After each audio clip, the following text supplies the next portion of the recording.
اپنے چینل پر آپ کو ویلکم کہتے ہیں۔ روزانہ نئی کہانی سننے کے لیے اس چینل کو سبسکرائب کر لیجئے۔ شکریہ۔ میں نے بچپن سے ہی گھر کے ماحول میں ہر وقت کشیدگی کے اثرات دیکھے۔ میری ماں اور باپ جانے کس وجہ سے ہر وقت لڑتے جھگڑتے ہی رہتے تھے۔ مجھے بھی بابا نے ہی صرف پیار بھی دیا اور میری خواہشات بھی پوری کرتے۔ ماں تو جیسے میرے ہونے سے ہی خائف تھی۔ کبھی میری طرف دیکھ کر یا مجھ سے بات کرتے ہوئے ان کے لہجے میں نرمی نہ ہوتی، بس چڑی چڑی سی عجیب بد مزاج سی ماں تھی میری، اور میں ہر وقت سوچتی کہ شاید میں لڑکی ہوں اس لیے میری ماں مجھ سے اتنی خوش نہیں ہے۔ جس طرح مائیں بیٹیوں کے لاڈ اٹھاتی ہیں، میری ماں اس طرح مجھ پر توجہ نہیں دیتی تھی۔ وہ سرکاری ہسپتال میں نرس تھیں اور تقریباً آدھا دن گھر سے باہر ہی گزارتی تھیں۔ کبھی مجھے ساتھ ہی ہسپتال لے جاتی تو کبھی وہاں کی آیا کو سونپ دیا کرتی۔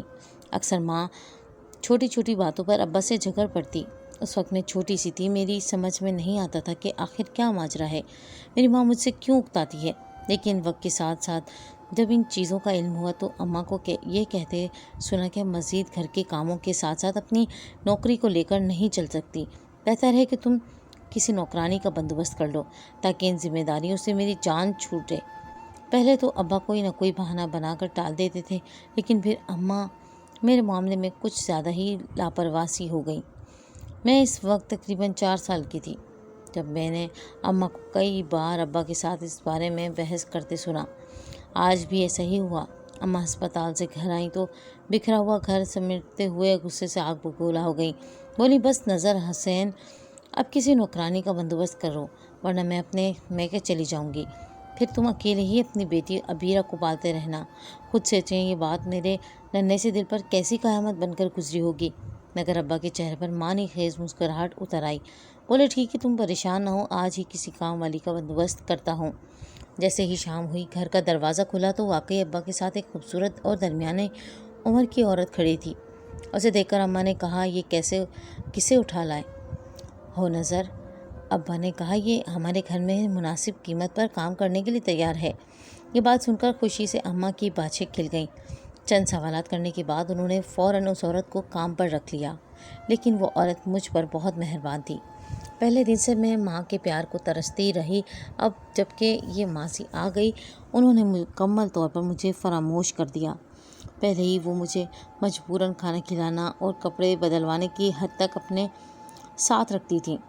ماضی طاہرہ کو میں اماں کہتی تھی۔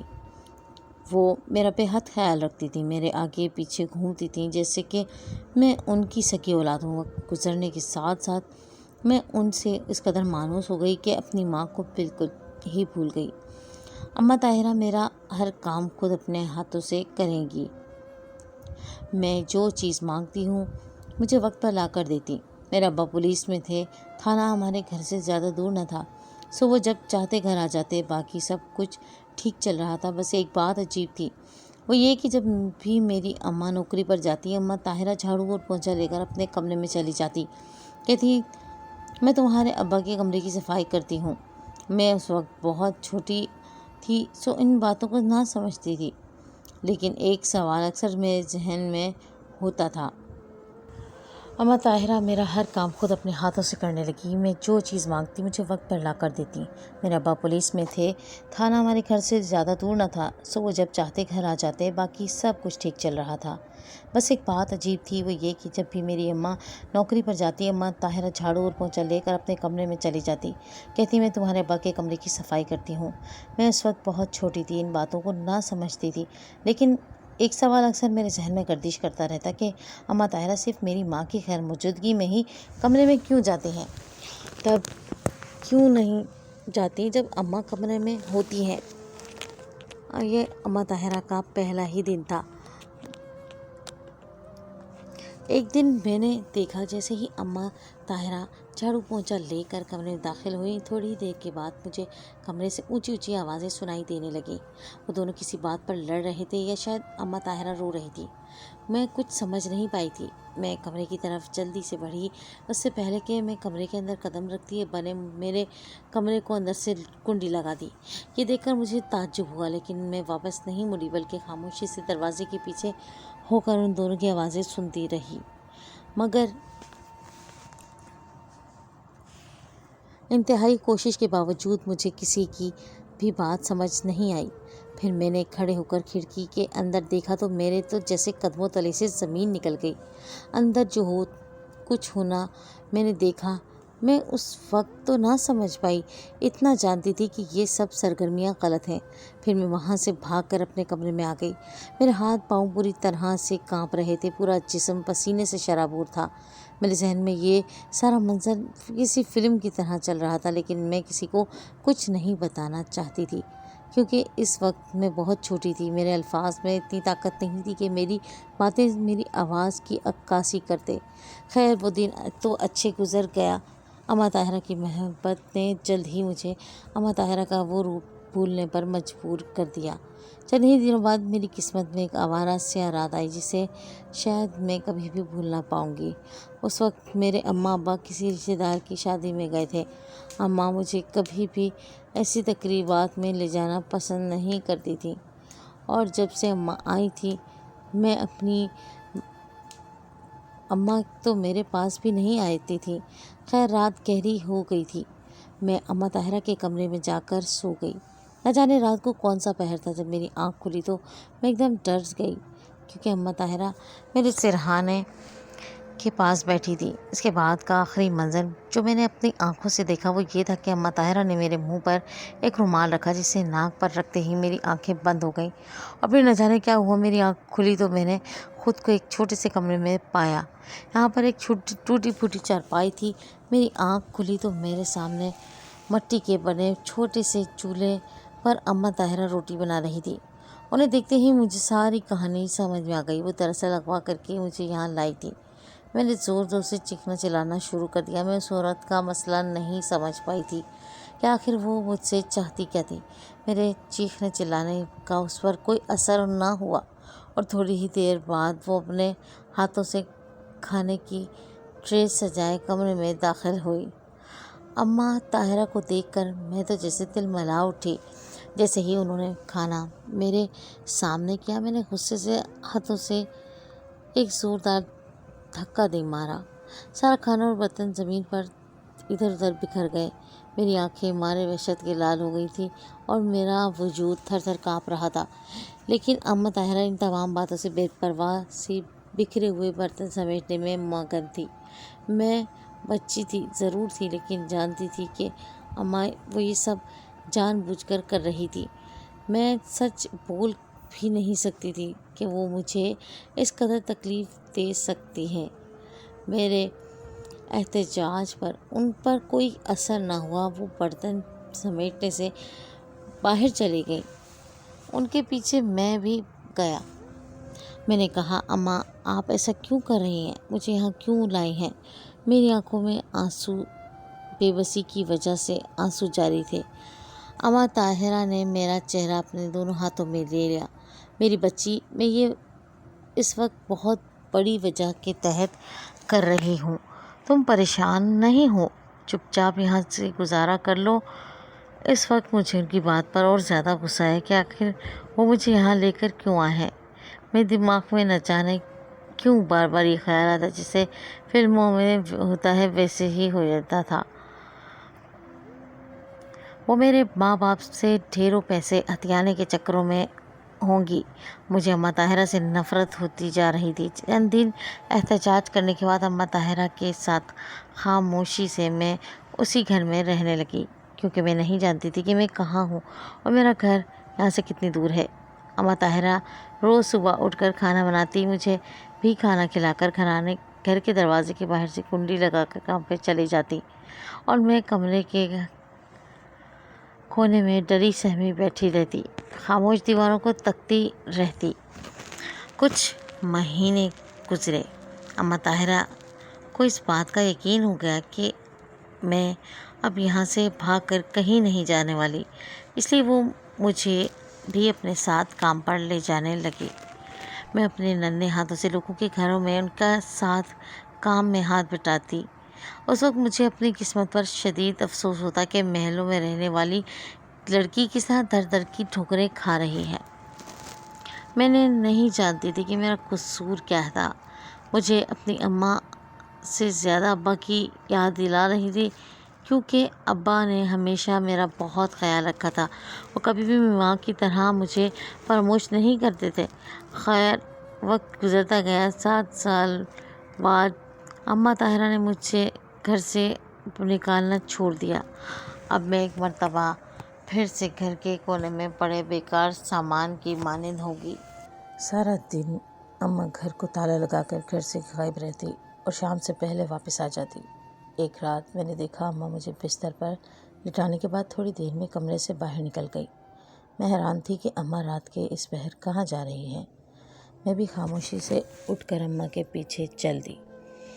اماں گھر کے دروازے سے باہر نکلی تو میرے کانوں نے ایک مردانہ آواز سنی۔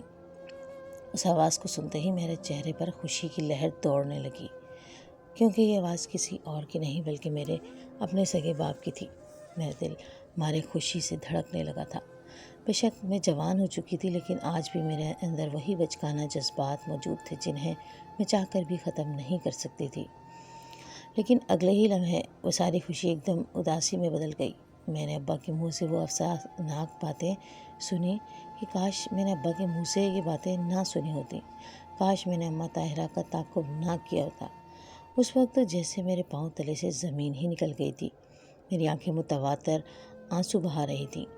میں سوچ میں بھی نہیں سکتی تھی کہ میرے باپ کی سچائی اتنی بھیانک ہو سکتی ہے۔ میں واپس اپنے کمرے کی جانب آ گئی، خاموشی سے اپنے ماضی کو کھوجتی اپنے بستر پر آن بیٹھی۔ تھوڑی ہی دیر گزری تھی کہ اماں طاہرہ بھی کمرے میں داخل ہو گئیں۔ مجھے یوں بیٹھا دیکھ کر وہ ایک دم ٹھٹک سی گئیں۔ شاید انہیں لگ رہا تھا کہ میں سو چکی تھی، لیکن انہیں غلط لگ رہا تھا۔ انہیں یہی بات حیران کر رہی تھی، یا شاید انہیں ڈر تھا کہ کہیں میں نے کچھ سن تو نہیں لیا، کہیں میں نے کوئی سوال نہ کر بیٹھوں۔ بالآخر میں نے اماں سے کہہ دیا، خدا کے لیے اماں طاہرہ آج تو مجھے سچ بتا دو، کیا ابا جو کہہ رہے تھے وہ سچ تھا؟ میری آنکھوں سے خاموشی سے 2 آنسو نکلے جو میرے گالوں پر آ گرے۔ میں نے اماں سے کہا، اماں آج ہر ایک راز سے پردہ ہٹا ہی دو، مجھے اپنا منہ سے بتا دو کہ سچ کیا ہے۔ اماں طاہرہ میرے پاس آ کر بیٹھ گئی، میرے چہرے کو دونوں ہاتھوں سے تھاما اور بولی، عبیرہ آج میں تم سے کوئی بات نہیں چھپاؤں گی۔ شاید وہ وقت آ ہی گیا ہے کہ مجھے تمہیں سب کچھ بتا دینا چاہیے۔ پھر اماں طاہرہ نے اپنی بھیگتی آنکھوں کو صاف کرتے ہوئے وہ کہانی سنانا شروع کی جسے برسوں سے چھپایا جا رہا تھا۔ اماں نے بتانا شروع کیا کہ میں اس وقت 15 سال کی تھی اور حاملہ تھی۔ پرانے وقتوں میں شادیاں کم عمر میں ہو جایا کرتی تھیں۔ میں بھی اسی کم عمری میں شادی کی بھیٹ چڑھا دی گئی، لیکن میرا شوہر پہلے دنوں سے ہی غلط کاموں میں پڑ گیا تھا، جس کی وجہ سے آئے دن پولیس والے گھر میں چھاپا مارے رکھتے۔ انہی پولیس والوں میں سے ایک انسپکٹر بھی تھا جو جان بوجھ کر ہمارے گھر کے چکر کاٹتا، کیونکہ اس نے مجھ پر اپنی گندی نظریں رکھی ہوئی تھیں۔ میرا شوہر ایک عادی مجرم تھا، نشے کی سپلائی کرنا اس کا کام تھا۔ صرف یہی نہیں، وہ جوا شراب نوشی میں بھی ملوث رہتا تھا۔ میرا 7واں مہینہ چل رہا تھا جب ایک دن مجھے خبر ملی کہ میرے شوہر کو پولیس مقابلے میں مار دیا گیا ہے۔ یہ خبر سن کر میری حالت خیر ہونے لگی۔ اسی وقت دائی کو بلایا گیا۔ اللہ نے مجھے ایک ننھی سے گڑیا سے نواز دیا، لیکن میری حالت انتہائی نازک تھی۔ میں اپنے شوہر کا آخری دیدار بھی نہیں کر پائی تھی۔ ہر کوئی اس وجہ سے میری بیٹی کو قصوروار کہنے لگا۔ سب میری بیٹی پر انگلیاں اٹھانے لگے کہ میری بیٹی منحوس ہے، اسی کی وجہ سے اس کا باپ مرا ہے، جبکہ میری بیٹی کا کوئی قصور نہیں تھا۔ جب میں لوگوں کی یہ باتیں سنتی تو میرا کلیجہ چھلنی ہو جاتا۔ میری سمجھ میں نہیں آتا تھا کہ میں کیا کروں۔ میں ان دنوں عدت میں تھی، لیکن انسپیکٹر کے چکر میرے گھر میں پڑتے ہی جا رہے تھے۔ میں اپنی بیٹی کو سنبھالنے کی فکر میں تھی کہ میں اس کی پرورش کیسے کروں گی۔ انسپیکٹر نے مجھے بتایا کہ وہ گزشتہ 5 سالوں سے شادی کے بندھن میں بندھا ہوا ہے، لیکن اللہ نے اسے اولاد نہیں دی۔ اگر میں اسے اپنی بیٹی دے دوں تو اس کی اولاد کی کمی پوری ہو جائے گی اور میری بیٹی کو ایک مضبوط سہارا مل جائے گا۔ پہلے تو میرا اس بات پر بالکل بھی دل راضی نہیں ہوا۔ میں نے انسپیکٹر صاحب کو اسی وقت گھر سے نکلنے کا کہہ دیا، لیکن وہ کہہ کر وہاں سے گئے تھے کہ تمہارا کبھی دل چاہے اور تم اپنا ارادہ بدل لو، اپنی بچی کو لے کر میرے پاس آ جانا۔ میں تو ماں تھی، کیسے اپنے جگر گوشے کو خود سے الگ کر سکتی تھی، لیکن وقت کے ساتھ ساتھ لوگوں کی میری بیٹی سے نفرت بڑھتی جا رہی تھی، اور یہ بات میرے دل کو بہت دکھی کر دیتی۔ آہستہ آہستہ لوگوں نے ہمارے گھر کو ہی منحوس قرار دے دیا۔ اس وقت میرے ذہن میں خیال آیا کہ میں اس ماحول میں اپنی بیٹی کی کیا پرورش کروں گی، جب ہر کوئی اسے منحوس کہہ رہا ہے اور اسی طرح اس کی زندگی برباد ہو جائے گی۔ میں نے اپنی بیٹی کو انسپیکٹر صاحب کے حوالے کر دیا۔ اس کے بعد میرے دل کو چین نہ پڑا تو میں نے رو دھو کر چند سال گزار دیے، لیکن میں اکیلی بیوہ عورت اس طرح زندگی نہیں گزار سکتی تھی۔ میں دن رات اپنی بیٹی کی یاد میں تڑپتی رہتی۔ میں اللہ سے فریاد کرتی کہ ایک دفعہ مجھے اپنی بیٹی سے ملوا دے۔ ایک ماں کے دل پہ کیا بیتتی ہے یہ کوئی نہیں سمجھ سکتا۔ میں نے انسپیکٹر صاحب سے وعدہ لیا کہ وہ میری بیٹی کو لے جانے پر اس کے بعد کبھی میرے سامنے نہ آئے، لیکن اب میں خود ہی اپنے دل کے ہاتھوں مجبور ہو کر اس کے در پر جا پہنچی۔ میں نے کسی محلے دار سے اس کے تھانے کا پتہ معلوم کروا لیا۔ وہ آج بھی اس تھانے میں کام کرتا تھا۔ مجھے دیکھ کر ہکا بکا رہ گیا۔ میں نے جاتے ہی اس کے آگے ہاتھ جوڑ دیے کہ میری بیٹی مجھے واپس کر دو، اس کے لیے تم جو کہو گے میں کرنے کے لیے تیار ہوں۔ لیکن اس نے بڑی غور سے میری جانب دیکھتے ہوئے کہا کہ اب یہ ناممکن ہے کہ میں تمہاری بیٹی تمہارے حوالے کر دوں، کیونکہ وہ میرے گھر کا حصہ بن چکی ہے۔ اس کی باتیں سن کر میری ساری توقعات تم توڑ چکی تھیں۔ اس شخص کی آنکھوں میں نے اس روز بھی وہی وحشی پن دیکھا جو چند سال پہلے دیکھا تھا۔ میں اس کے سامنے ہاتھ جوڑ کر رونے لگی کہ میری بیٹی مجھے واپس کر دو، لیکن اس نے میری ایک نہیں سنی، مجھے تھانے سے باہر نکال دیا۔ میں روتی رہی لیکن میری فریاد سننے والا کوئی نہیں تھا۔ میں وہاں سے واپس آ گئی۔ میں بہت نا امید ہو گئی تھی۔ 3 سال مزید گزر گئے، مجھے اس کے در سے خالی لوٹے۔ ایک روز میں اپنے گھر میں کاموں میں مصروف تھی کہ اچانک دروازہ بجا۔ لگا میں نے جا کر دروازہ کھولا تو سامنے وہی انسپیکٹر کھڑا تھا۔ وہ مجھے اپنے ساتھ لے جانے کو تیار تھا، لیکن اس سے پہلے مجھے اس سے نکاح کرنا ہوگا۔ میں تو کسی بھی طرح اپنی بیٹی سے ملنا چاہتی تھی، تو میں نکاح کے لیے رضامند ہو گئی۔ ساتھ ہی اس نے یہ بھی کہا کہ میں اس کی پہلی بیوی کو اس بات کی بھنک تک نہ پڑنے دوں۔ میں نے اس بات کی بھی حامی بھر لی اور اس کے ساتھ چل دی۔ اس کے بعد اپنی بیٹی کو دیکھتے ہی اس پر اتنا پیار آیا، میرا جی چاہا کہ میں اسے سینے میں سمو لوں، کبھی دنیا والوں کی نظروں میں نہ آنے دوں۔ اماں نے اپنے ہاتھوں کی گرفت میری ہتھیلی پر مضبوط کرتے ہوئے کہا، میری وہ بیٹی تم ہو، وہ انسپیکٹر تیرا منہ بولا باپ نذیر حسین ہے۔ یہ سن کر تو میرے رونگٹے ہی کھڑے ہو گئے۔ میں سوچ بھی نہیں سکتی تھی کہ میں اپنے ماں باپ کی سگی اولاد نہیں تھی۔ میری آنکھوں میں آتے آنسو صاف کرتے ہوئے اماں نے کہا، میں روز تمہارے باپ کے کمرے کی صفائی کے بہانے اس کے کمرے میں جاتی تھی، کیونکہ یہ اس کا حکم تھا۔ میں روز اسے کہتی، مجھے اپنی بیٹی لے کر یہاں سے جانے دو۔ تمہاری ماں نے تو کچھ عرصے تمہیں بڑے پیار سے پالا تھا، لیکن پھر وہ تم سے چڑنے لگی، تم اس کی اولاد جو نہیں تھی۔ اور پھر تمہارے ماں باپ نے ایسا قدم اٹھایا جس کا میں سوچ بھی نہیں سکتی تھی۔ انہوں نے تم سے 30 سال سے بڑے آدمی کے ساتھ بیانے کی سازش رچائی۔ اس کے بدلے میں انہوں نے ڈھیروں رقم وصول کر لی تھی، اور یہی وجہ تھی کہ میں اس روز تمہارے باپ کے کمرے میں اس سے بحث کر رہی تھی کہ میں اپنی بیٹی کو کسی جانور کی درندگی کا نشانہ نہیں بننے دوں گی، اور بس اسی وجہ سے میں نے اس کا گریبان پکڑا تھا، اس کا منہ پہ چانٹا مار دیا تھا، اور تمہیں وہاں سے نکال لانے کا فیصلہ بھی دل ہی دل میں کر لیا تھا، کیونکہ وہ میری پیاری بیٹی کا مجرم تھا۔ تمہیں برا تو لگا ہوگا کہ میں نے تمہارے باپ کے ساتھ بدتمیزی کی تھی، لیکن یہ سب میں نے اپنی ممتا میں کیا تھا۔ اب نظر حسین پھر میرے پیچھے آیا ہے اور مجھے واسطہ دے رہا ہے کہ میں تمہاری عزت کی حفاظت کروں گا، لیکن اب میں کسی طور پر اس پر بھروسہ نہیں کر سکتی۔ یہ کہہ کر اماں نے مجھے سینے سے لگا لیا اور بولے، میں اب تمہیں کبھی خود سے جدا نہیں ہونے دوں گی۔ ابھی تو مجھے اس نے لالچ دے کر بھیج دیا ہے، کیونکہ اگر میں اسے انکار کرتی تو وہ تمہیں مجھ سے چھین لیتا۔ صبح ہوتے ہی تمہیں یہاں سے دور لے جاؤں گی۔ میرے پاس کچھ زیور ہے، ہم وہ بیچ کر کسی دوسرے شہر چلے جائیں گے۔ اماں کی بات سن کر میں آنسو بہانے لگی، میرے ساتھ اماں بھی رونے لگی۔ صبح ہوتے ہی اماں مجھے لے کر دوسرے شہر آ گئی۔ وہ شاید ان کی کسی سہیلی کا گھر تھا۔